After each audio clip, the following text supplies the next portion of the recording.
저녁 파티. 버지니아 울프. 그러나 조금만 더 기다리자. 달이 떠오른다. 하늘이 펼쳐지고 그리고 저기 하늘을 뒤로 하고 나무들이 자라는 언덕으로 떠올라 보이는 것이 땅이다. 흘러가는 은빛 구름들이 대서양의 파도를 내려다본다. 바람이 부드럽게 거리의 모퉁이를 감아 돌면서 내 외투자락을 들치고는 순하게 공중에 머물다가 스르르 가라앉는 사이 이제 바닷물이 부풀어 올라 바위들 위로 살짝 넘치더니 다시 물러간다. 거리는 거의 비어있다. 창문에는 블라인드가 내려져 있다. 원양 전기선의 노랗고 붉은 창살이 출렁이는 푸른 물 위에 잠시 동안 한 점이 된다. 밤의 대기는 달콤하다. 처녀들은 우편함 주위를 맴돌거나 아니면 어두운 꽃보라를 흩날리는 나무가 있는 담장 그늘에서 머뭇거리고 있다. 사과나무 숲에서 나방들이 파닥이며 길고 검은 신락 같은 주둥이로 단물을 빤다. 우리는 어디에 있는가? 어떤 집이 파티가 열리는 집일까? 분홍과 노란 창문의 모든 집들은 말이 없다. 모퉁이를 돌아 중간쯤에 문이 활짝 열린 곳. 잠깐 기다리자. 자, 사람들을 지켜보자. 하나, 둘, 셋. 서둘러 빗속으로 들어가고 숲풀 속 마당에 서 있는 등의 유리에 나방들은 제 몸을 부딪는다. 여기 택시 한 대가 급하게 같은 장소로 오고 있다. 창백하고 몸집이 큰 숙녀가 내리더니 집 안으로 들어간다. 흑백의 야외복을 입은 신사가 운전사에게 돈을 지불하고 그 역시 바쁜 사람처럼 여자 뒤를 따라간다. 빨리 가보자. 의자마다 작고 부드러운 봉긋 솟은 형체가 있다. 눈부신 비단에 엷은 노방 다발이 감겨있고 타원형 거울 양쪽으로 촛불이 배 모양으로 타오른다. 얇은 거북 등껍데기로 만든 솔들과 은손잡이가 달린 세공된 병들이 놓여있다. 늘 이렇게 보일 수 있을까? 이것이 정수가 아닐까? 정신? 무엇인가가 내 얼굴이 보이지 않게 만들었다. 은촛대 양계 같은 불빛 속에서는 내 얼굴이 드러나지 않는다. 사람들은 나를 보지 못한 채 지나친다. 그들은 얼굴이 있다. 그들 얼굴의 장밋빛 살갗은 시종 별들이 반짝이는 것 같다. 방은 활기에 찬 그러나 실체가 없는 형체들로 가득하다. 그들은 수많은 작은 책들이 줄지어 꽂혀있는 선반 앞에 꼿꼿이 서 있다. 그들의 머리와 어깨가 네모난 황금색 액자의 모서리에 그림자를 드리운다. 돌로 빚은 조각처럼 매끄러운 그들의 몸집은 커튼 치지 않은 창문 너머의 바다처럼 회색이고 출렁이고 빛나기도 하는 무언가를 배경으로 덩어리져 있다. 저 구석으로 가서 이야기해요. 멋있어요. 멋있는 인간들, 영적이고 멋있어요. 하지만 그들은 존재하지 않아요. 교수님의 머리 너머로 연못이 보이지 않으세요? 메리의 치맛자락 너머로 백조가 헤엄치는 게 보이지 않으세요? 그 사람들 주위에 타는 듯한 작은 장미가 점점이 있는 것 같은데요. 그 타는 듯한 작은 장미는 우리가 플로렌스에서 함께 봤던 개똥벌레 같은 걸 거예요. 등나무 사이에 흩뿌러져 있는 불의 떠다니는 원자 같은, 떠다니며 타오르는 생각하지 않고 타오르는 모든 책은 우리 뒤에 있어요. 여기 셸리가 있고 여기에는 블레이크가 있네요. 그 모두를 공중에 집어던져 그들의 시가 황금 낙하산처럼 반짝이며 뒤집혀 별 모양의 꽃비로 떨어지는 걸 보자고요. 셸리를 인용해 드릴까요? 가라. 저 황무지는 달빛 아래 어두운데. 기다려요. 우리의 이 좋은 대기를 보도에 흩뿌리는 빗방울로 액화시키지 마세요. 아직은 불똥이 떨어지는 이 대기를 들이마시자고요. 등나무 사이의 개똥벌레들. 매정하시긴 그래요. 인정해요. 그러나 그 커다란 꽃송이들이 어떻게 우리 앞에 매달려 있는지 보세요. 하늘에 매달린 황금과 연보라의 거대한 상들리에 우리가 그 속으로 들어서면 멋있는 금빛이 우리의 넓적다리에 칠을 하는 걸 못 느끼세요? 우리가 더 깊이 꽃잎 속으로 돌진할수록 청회색의 벽들이 우리 주위에 차고 끈적이게 늘어지거나 아니면 북처럼 팽팽하게 당겨지는 걸 교수님이 모습을 나타내는군요. 말해주세요, 교수님. 네, 부인. 문법에 맞춰 쓰는 게 꼭 필요하다고 생각하세요? 구두점도요. 쉘리의 쉼표 문제가 저에게는 심오한 관심사예요. 앉읍시다. 사실 해진 뒤 열린 창문에 등을 대고 서 있는 게 기분 좋긴 하나 이야기하기에는 쉘리의 쉼표에 대해 물었죠. 어느 정도 중요한 문제지요. 저기 당신의 약간 오른편으로 옥스퍼드 판이 있지요. 아, 내 안경. 예복을 입은 버리지. 읽을 엄두를 못 내겠어. 더구나 쉼표는. 요즘의 신식 인쇄는 형편없어요. 신식이라는 빈약함에 딱 맞게 되어 있으니 고백하건대 신식이라는 것 중에 찬탄할 만한 걸 찾을 수가 없어요. 그 점에는 저도 전적으로 생각이 같아요. 그래요? 반대할 걸 겁냈지요? 그 나이에 그런 의상을 입는 분이. 선생님, 저는 옛날 것들 중에 감탄할 만한 걸 못 찾겠어요.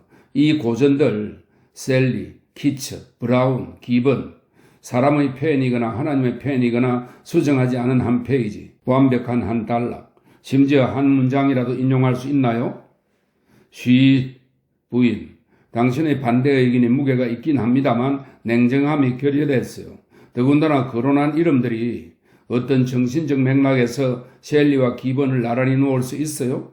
그 둘이 가졌던 무신론을 빼고는 자, 요점으로 가서 완벽한 단락, 완벽한 구절이라 내 기억력이 그런데다 안경까지 벽난로 선반에다 두고 와서 말하건대 그러나 당신의 논평은 인생 자체에도 적용되는 겁니다.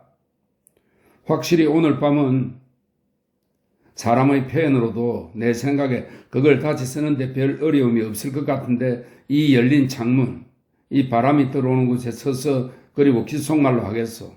이 숙녀들의 대화라는 것이 진지하고 인정이 많지요. 여기서 이 기분 좋은 대화에 열중한 우리 친구 중의 누군가를 위해 지금 이 순간에도 채찍 아래에서 고물을 채취하는 금둥이들의 운명에 대해 고귀한 견해를 갖고 있으니 말이요.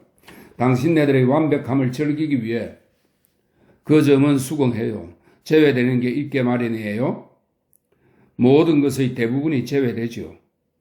그러나 그것을 올바르게 주장하기 위해서는 사물의 근본 저 아래를 쳐야 한답니다. 왜냐하면 내 생각에 당신의 그 신념이라는 것은 하룻밤의 축제를 위해 사서 심었다가 아침에 씨던 걸 알게 되는 빛바랜 펜지 꽃 중의 하나일 뿐이라는 거예요. 당신은 셰익스피어가 제외됐다고 주장하세요? 부인, 나는 어떤 것도 주장하지 않습니다. 이 숙녀분들은 나로 하여금 냉정을 잃게 하는군요. 그 사람들은 인정이 많아요. 그 사람들은 강물의 작은 지류 뚝에서 천막을 치고 야영을 하다가 거기서 갈대를 꺾어 독약에 적시지요. 그 사람들은 가끔씩 윤기 없는 머리카락에 노란기가 도는 피부를 하고 천막에서 나와서는 그 갈대를 안락한 사람들의 옆구리에 심는 거지요. 그런 사람들이 바로 인정 많은 사람들이죠. 그 침들은 따끔하지요. 그것과 류마티즘이요. 교수님은 벌써 갔나요? 딱한 노인네. 그렇지만 어떻게 그 나이에 우리가 우리 나이에도 이미 놓친 것들을 그대로 간직하고 있지요? 제 말뜻은 네? 아주 어린 시절 놀이를 하다가 아니면 이야기를 하다가 흙 웅덩이를 지나거나 청계참의 창문에 이르면 우리는 알 수 없는 어떤 충격이 한순간 이 세상을 수정으로 된 견고한 공으로 얼어붙게 만든 걸 기억하지 않으세요? 나는 어떤 신비한 믿음을 갖고 있거든요. 모든 지난날과 미래가 모든 세대의 눈물과 가루가 된 죄들이 하나의 공으로 뭉쳐졌다고요. 그때에 우리는 완전 무결하고 온전하다고요. 그럴 때면 어떤 것도 제외될 수 없는 거죠. 그건 확실한 거죠. 행복. 그러나 들고 있던 그 수정공은 나중에 사라지죠. 누군가는 금둥이들 이야기를 하고 제대로 의미 전달을 하려는 게 어떤 결과를 가져오는지 보셨죠? 무의미해요. 바로 그거예요. 그러나 의미라는 게 얼마나 슬픈 건지, 얼마나 엄청난 포기를 나타내는지 잠깐 귀를 기울여 봅시다. 저 목소리들 중에 하나를 가려봅시다. 자, 들어봐요. 인도에 있다 오면 여기가 추워요. 7년씩이나 다 습관이죠. 저게 의미예요. 저게 동이고요. 저 사람들은 각자에게 보이는 어떤 것에 눈길을 고정시키고 있어요. 그들은 작은 빛의 불꽃이나 지평선 가장자리에 열매 맺는 땅일 수도 있는 작은 보랏빛 그림자나 물 위의 나는 듯한 광채는 보지 않으려고 하죠. 그것 모두가 타협이고 모두가 안전한 거죠. 인간들의 일반적 소통이라는 것이. 그러나 우리는 아무것도 알아낼 수가 없어요. 우리는 탐색을 멈추죠. 우리는 찾아낼 무언가가 있다고 믿는 것을 그만두는 거예요. 무의미라고 당신은 말했죠. 당신의 수정공을 내가 볼 수 없을까라는 의미로 보려고 애쓰는 게 어째 부끄럽네요. 말이란 낡고 찢어진 그물이에요. 던지는 순간 물고기가 빠져나가 버리는 그물 말이에요. 아마 침묵이 더 낫겠죠. 침묵해 봅시다. 창가로 오세요. 침묵이란 이상한 거예요. 마음이 별 없는 밤처럼 되지요. 그러다가 유승이 하나 흘러가고 황홀하게 어둠을 가로질러 똑바로 흐르다가 사라져 버리죠. 우리는 이 침묵의 환대에 한 번도 충분하게 감사를 못 드렸네요. 우리는 참 고마움을 모르는 족속이죠. 창틀에 놓인 내 손을 보면서 내 손 안에 어떤 즐거움을 쥐고 있었는지 생각해 보게 돼요. 어떻게 손이 비단과 도자기 그리고 뜨거운 담벼락에 닿았고 젖은 잔디 위에 납작하게 펴졌다가 햇빛에 그을기도 하면서 손가락 사이로 대서양물을 퉁기기도 하고 푸른 종꽃이나 수순안을 부러뜨리고 잘 익은 자두를 따기도 했는지 말이에요. 그런데도 태어나서 한 번도 쉬지 않고 뜨겁다 차갑다 젖었다 아니면 말랐다는 말만 한 것 같네요. 살과 신경의 이 신기한 합성물을 삶의 악습을 써내는 데만 사용했다고 생각하니 놀랍기만 하네요. 그게 우리가 하는 짓이에요. 한번 생각해 보면 문학이란 우리의 불만의 기록이에요. 우리의 우월성의 표시죠. 우리에게 우승권이 있다는 주장이고요. 인정하세요. 불만에 가득 찬 사람들을 가장 좋아한다고요. 나는 먼 바다의 구슬픈 소리가 좋아요. 내 파티에서 구슬프다는 게 무슨 말이에요? 물론 두 사람이 구석에서 소곤거리기만 한다면야. 그렇지만 이리 오세요. 소개해드릴게요. 당신의 글을 좋아하는 네빌 씨예요. 그러시다면 안녕하세요. 어디서더라? 그 신문 이름은 잊어버렸는데 당신에 대한 거였는데 그 기사의 제목도 기억이 안 나네요. 그게 소설이었던가요? 소설을 쓰세요? 시를 쓰지는 않죠. 친구 중에 많은 사람이 그리고 또 매일 무언가 새로운 게 나오니까 그게 안 읽게 되는 거죠. 글쎄, 불쾌하게 들리겠지만 정확하게 말하면 나처럼 하루 종일 싫은 일에 아니 피곤한 성격의 일에 몰두하다 보면 문학에 할애하는 시가 모두가 죽은 작가들이죠. 당신이 받아치는 말은 빈정대는 투군요. 빈정대는 게 아니라 시기하는 거예요. 죽음이야말로 궁극의 중요성이죠.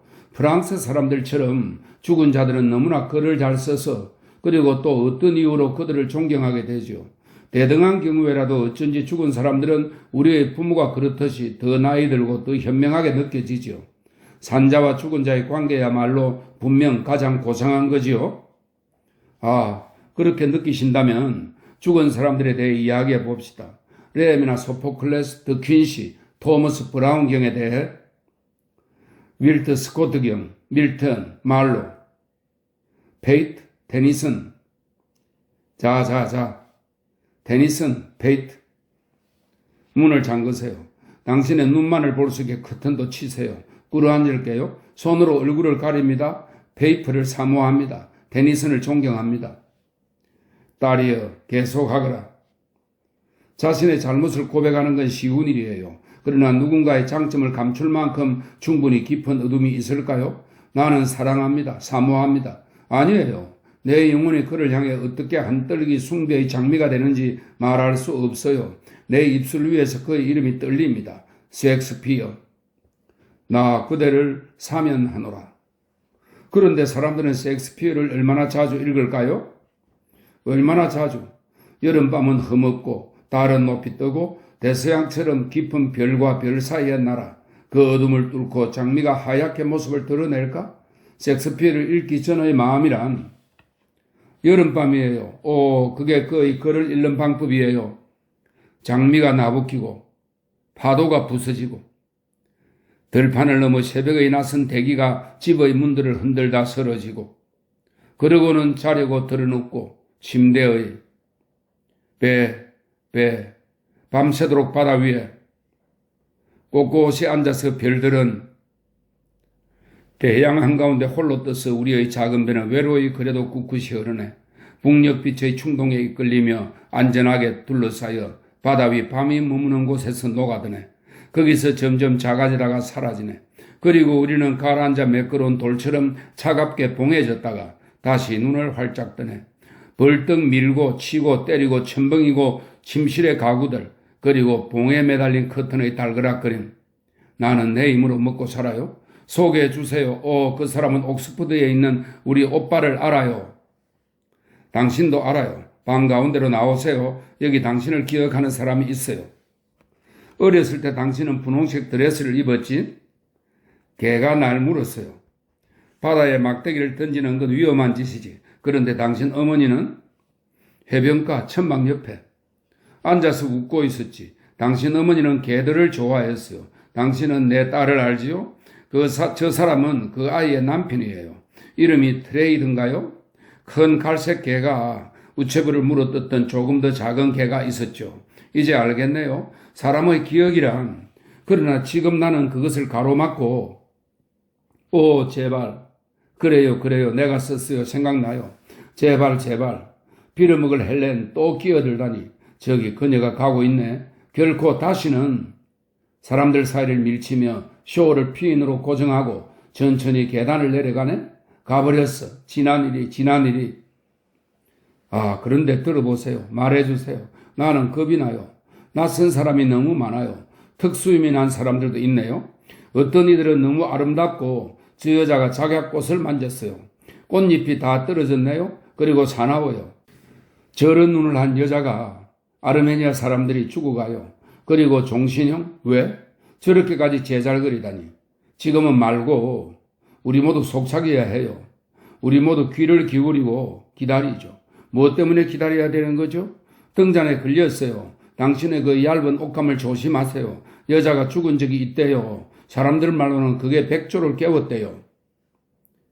헬렌은 겁을 내요. 이 종이 등잔은 불붙기가 쉬워요. 열린 창문으로 바람이 들어와 우리 옷의 주름 장식을 들어 올리니까요. 그래도 나는 불길이 무섭지 않아요. 정원이, 내 말은 이 세상이 나를 겁내게 해요.